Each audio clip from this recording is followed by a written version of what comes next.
नमस्कार विद्यार्थियों। आज हम फाइनल में जो अपने 8वां पेपर चलता है उसमें उत्तर रामचरितम के विषय में हम अध्ययन करेंगे। उत्तर रामचरितम महाकवि भवभूति जो है उनकी सर्वश्रेष्ठ रचना है, नाटक है। इसमें कवि ने अपनी कल्पना का प्रयोग करके अद्भुत सृष्टि की है। इसमें 7 अंक हैं। आपको ये चीज़ें याद रखनी पड़ेगी। जैसे उत्तर रामचरितम का लेखक कौन है, पुस्तक में कुल कितने अंक हैं, और इस नाटक का अंगी रस जो है क्या है या कौन सा रस है, यथास्थान हम चर्चा करते रहेंगे। तो इसमें 7 अंक हैं और इसमें रामचंद्र जी के उत्तर चरित्र का वर्णन है। यह महावीर चरित्र का उत्तर भाग ही समझा जा सकता है। प्रथम अंक में राम को दुर्मुख नामक दूत से सीतापवाद विषयक सूचना मिलती है और वे प्रजारंजन के लिए उनका त्याग कर देते हैं। इसकी भूमिका बड़े ही कौशल से संयोजित की गई है।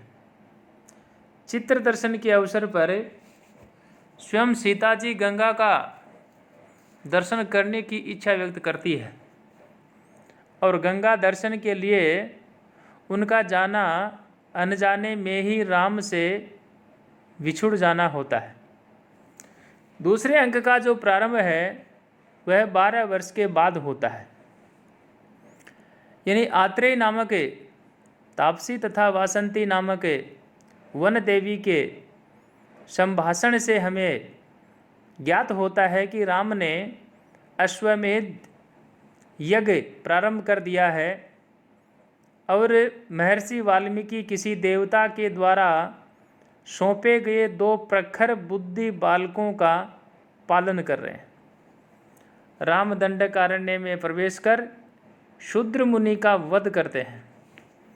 तीसरे अंक में तमसा और मुरला 2 नदियों के वार्तालाप से ज्ञात होता है कि परित्यक्त होने के अनंतर सीता जी प्राण विसर्जन करने के लिए गंगा जी में कूद पड़ी और वहीं उन्होंने लव कुश को जन्म दिया। गंगा जी ने उनके पुत्रों की रक्षा करके वाल्मीकि जी को समर्पित कर दिया। आज उनकी 12वीं वर्षगांठ है, इसलिए भगवती भागीरथी ने सीता जी को आज्ञा दी है कि वे अपने कुल के उपास्य देव भगवान सूर्य की उपासना करें और उन्हें भागीरथी का वरदान है कि उन्हें पृथ्वी पर देवता भी नहीं देख सकते, पुरुषों की तो बात ही क्या है। गंगा जी को यह बात ज्ञात है कि अगस्त्य आश्रम से लौटते समय रामचंद्र जी पंचवटी के दर्शन अवश्य करेंगे और कहीं ऐसा न हो कि पूर्वानुभूत दृश्य का स्मरण कर वे विक्षिप्त चित्त हो जाएं। इसलिए उन्होंने सीता जी को राम का दर्शन करने की योजना बनाई है और उनकी देखरेख के लिए उन्होंने तमसा को उनके साथ भेजा है। इसके अनंतर भगवान रामचंद्र जी का प्रवेश होता है और वह पंचवटी प्रवेश में वन देवी वासंती के साथ पूर्वानुभूत दृश्यों को देखकर सीता की स्मृति से अत्यंत व्याकुल होते हैं। सीता अदृश्य रूप में उन्हें स्पर्श करके प्रबुद्ध करती है। छाया नामक इस तृतीय अंक में सीता के हृदय की शुद्धि हो जाती है। ये क्वेश्चन भी महत्वपूर्ण बनता है, जो कंपेटिटिव एग्जाम्स होते हैं वहाँ पर भी आता रहता है कि तीसरा जो अंक है उसको किस नाम से पहचाना जाता है, यानी छाया अंक। चतुर्थ अंक में वाल्मीकि आश्रम में जनक, कौशल्या, वशिष्ठ आदि का आगमन होता है।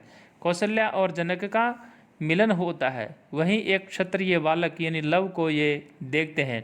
अन्य ब्रह्मचारियों द्वारा रामचंद्र जी के यज्ञ अश्व की सूचना सुनकर वह भाग जाता है। 5वें अंक में यज्ञाश्व के रक्षक चंद्र केतु से लव का वाद विवाद होता है और वे युद्ध करने के लिए तैयार हो जाते हैं, यद्यपि उनमें एक दूसरे के प्रति प्रेम उमड़ता है।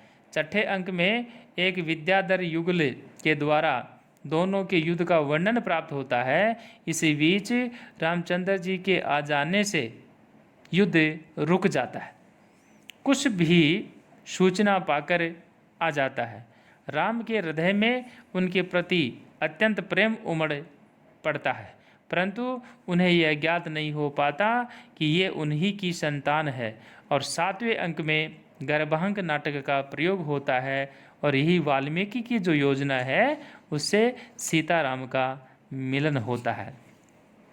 अब इस नाटक के अंदर जो विशेषताएं हैं उनके विषय में मैं थोड़ी चर्चा करूंगा कि उत्तर रामचरितम की कथा वस्तु जो है रामायण पर आधारित है, किंतु बहुभूति ने उनमें अनेक जो है परिवर्तन किए हैं और निसंदेह है उनकी जो प्रतिभा है उनके बल से उत्तर रामचरितम जो है उसका कथानक जो है एक नवीन रूप में जो है अवतीर्ण हुआ है।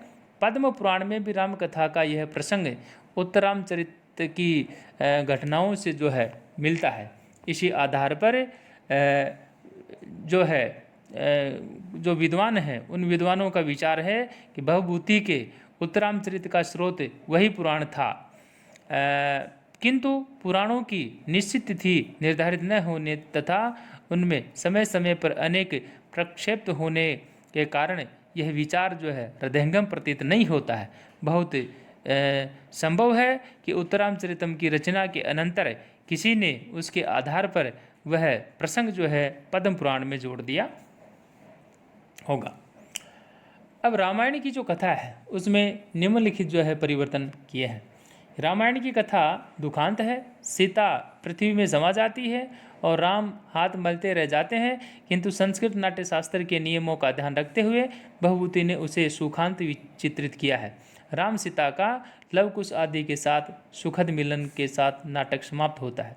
प्रथम अंक में चित्रविधि की कल्पना कवि के उर्वर मस्तिष्क की उपज है, मूल कथा में उसका उल्लेख नहीं है। इसी प्रयोग से राम के उत्तर रामचरित के साथ पूर्वचरित भी संयोजित कर दिया गया है। शंभु की कथा यद्यपि रामायण में मिलती है, परंतु उत्तर रामचरितम के द्वितीय अंक में वह एक नए रूप में प्रस्तुत की गई है, जिससे राम पंचवटी में पहुंच सके। तीसरे अंक में छाया सीता की कल्पना तो कवि की मौलिक सूझ है ही, छाया सीता का अवतारण जो है नाटकीय दृष्टि से बहुत ही महत्वपूर्ण है। राम का पंचवटी में वासंती से मिलन भी कवि की उद्भावना, इस पात्र की कल्पना जो है उससे कवि ने राम के हृदय का सच्चा चित्र जो है वह दर्शकों के सामने रखने में अपूर्व सफलता पाई है। चतुर्थ अंक में वशिष्ठ, अरुंधति, जनक आदि को वाल्मीकि आश्रम में एकत्रित करना भी कवि का ही कौशल है। रामायण की कथा में यज्ञाश्व चुराने के प्रसंग में राम और लवकुश का युद्ध वर्णित है और उसमें राम की पराजय भी दिखाई गई है, परंतु बहुभूति ने बड़ी कुशलता से अपने नायक की जो मान रक्षा की है, उन्हें एक